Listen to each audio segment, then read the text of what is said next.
Welcome to the Team Engagement Podcast, where leaders of teams share their insights. Brought to you by Blue Sky Business Consulting. We discuss 5 questions in about 15 minutes. Hello again, everyone. Glad you have chosen to check in with us for Team Engagement Podcast. We always enjoy having you listen in or watch, whatever method you're using. And I'm very excited to welcome our guest today. This is Mike Bertoni. He is the founder and CEO of SaaS Talent, out of one of my favorite cities in the whole wide world, Philadelphia, Pennsylvania, home of the Philadelphia Phillies and Philadelphia Eagles. So, Mike, this is a prime time because at the time that we record this, the Phillies just clinched getting to the postseason. So hopefully by the time this airs, they're still going, but we'll kind of see here. But Mike, thanks so much for joining me on the podcast. What would you like the people to know about SaaS Talent? So awesome. I really appreciate you having me on.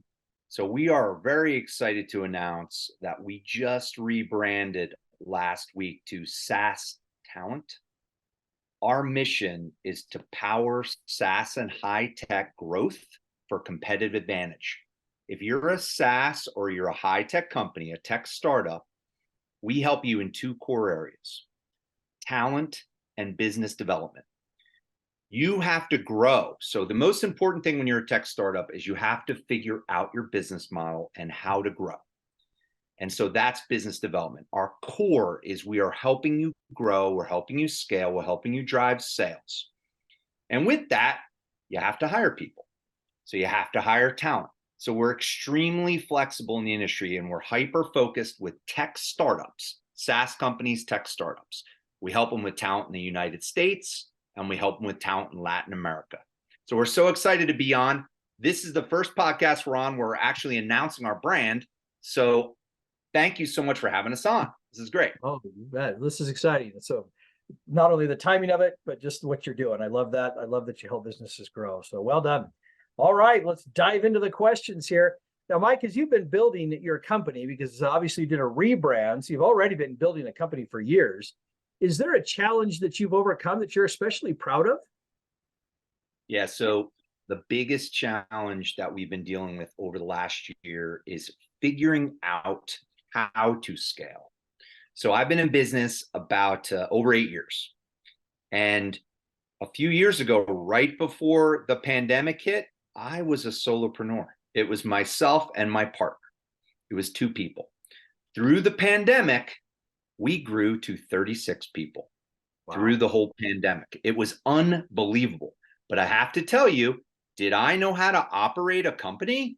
Did I know how to really operate? No, I didn't. People were hiring, money was great, and business was flying.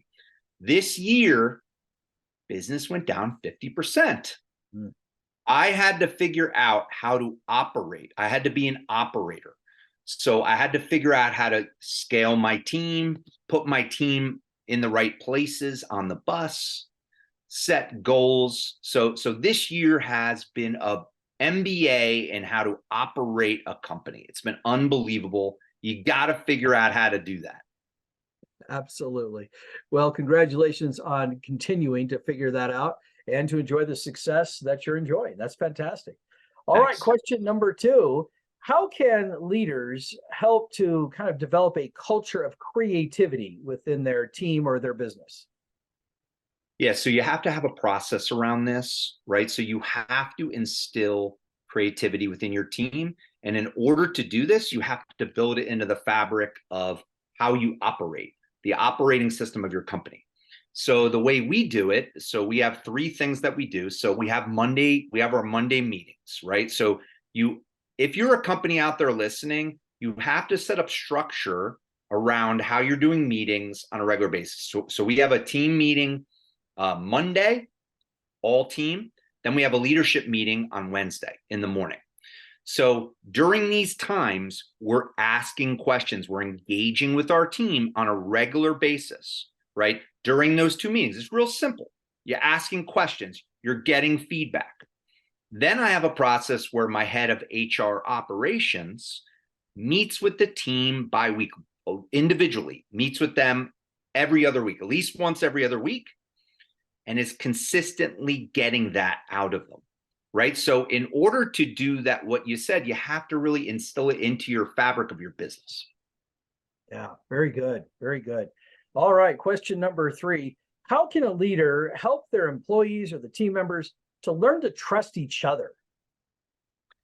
Yeah. So again, very, very important to in your team. If you don't have a big team or you have a small team, you have to have leaders in areas.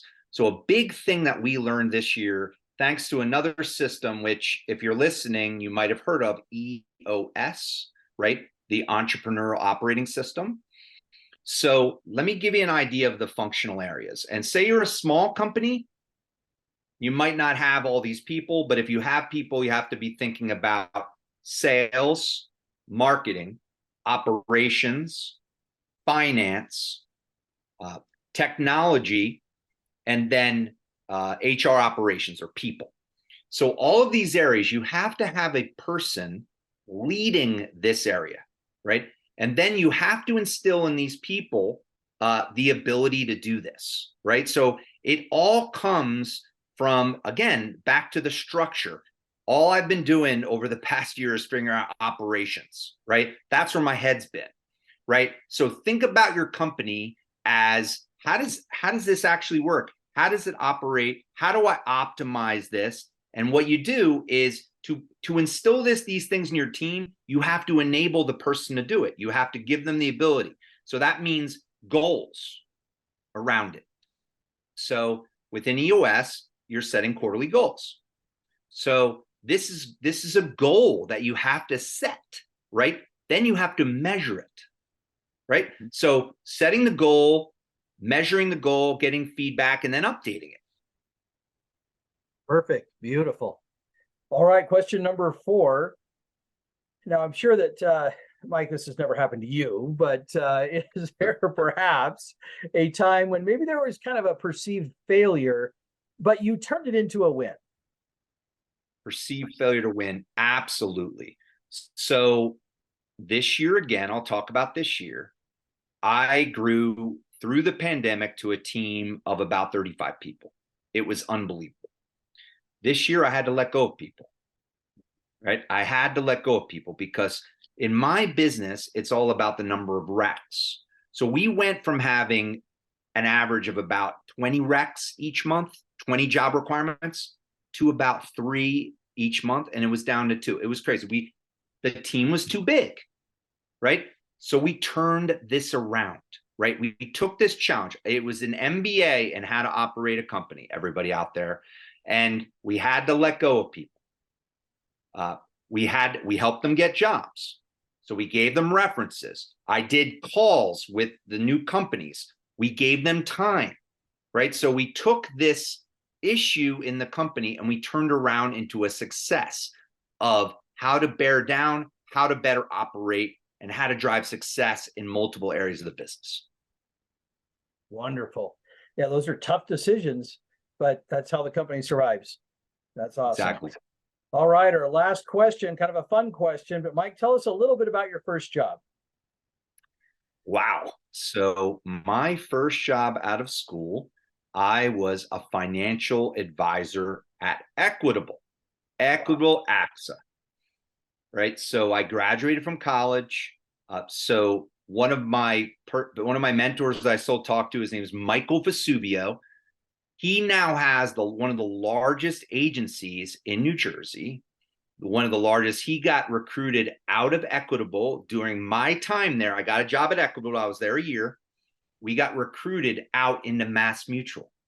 So during my first job, I started at Equitable. I was doing great. I loved to network. You could tell them, I've got a lot of energy. I did really great in the business. I did phenomenal in this. It was challenging. We went to Mass Mutual. They got recruited out of Equitable, went to Mass Mutual, right? So that was my first job. It taught me everything about how I do things today, that you have to prospect, you have to work your warm network, right? And I got to tell you, I got out of it in a tech after about 3 years because I couldn't stop.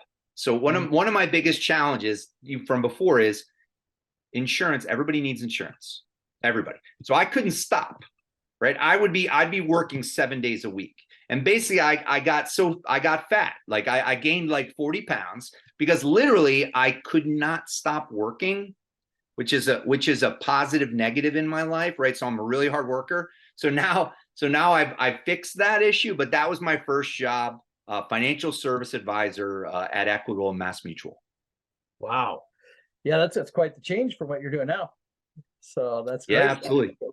And that's Thanks, what's fun man. about asking the question, is that sometimes it's interesting to hear what their first job is compared to what they're doing now. So Yeah. I love it. Well, Mike, thank you for taking time out of your busy schedule to come join us on the podcast. How can people find you? So Sean, again, really appreciate this. This is unbelievable. Again, this is the first podcast where we're really branding ourselves. It's awesome. So our website is SaaS-Talent.com. SaaS, SaaS-Talent.com. I also have 24,000 LinkedIn First Connections. So I'm one of the most connected people on LinkedIn. I used to brand myself, it was funny, Sean, I used to brand myself as the most connected technologist.